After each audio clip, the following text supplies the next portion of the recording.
We really do appreciate you staying to listen. I'm here today to speak up for anybody who can't be here. You may see a small person and think my words are just words, but I'm one who stands for many, and we will make our voices heard.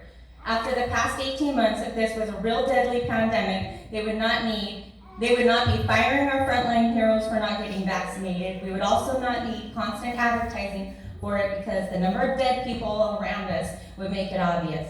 Therefore, if you are still enforcing masks, which do not protect against viral infection, you do more harm than good, then with all due respect, maybe you need to go back to school yourselves.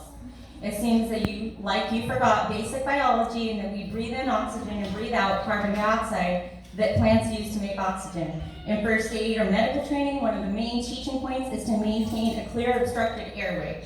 There have been several studies to test the toxicity of carbon dioxide as well as the other bacteria that accumulates on the mask.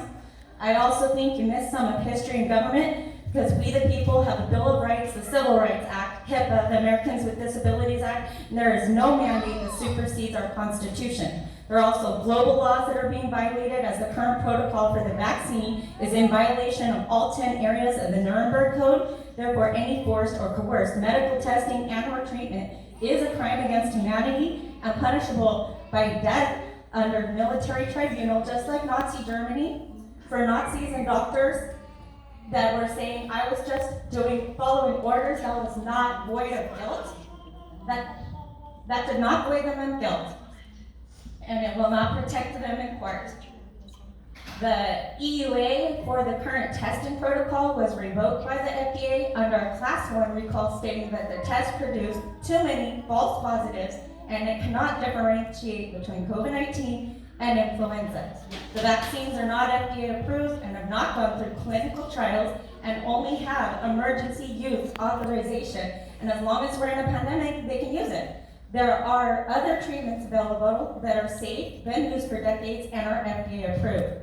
Perhaps each of you need to do some soul searching and ask your inner child if this is okay. You have a lot of power in your hands as elected board members, but we the people you are supposed to represent gave it to you, we voted you in, we can vote you out. There are more of us than there are of them, so it's time to decide if you are for us or them. The whole thing is a big power grab, and now that you brought our children into it, we are on defense.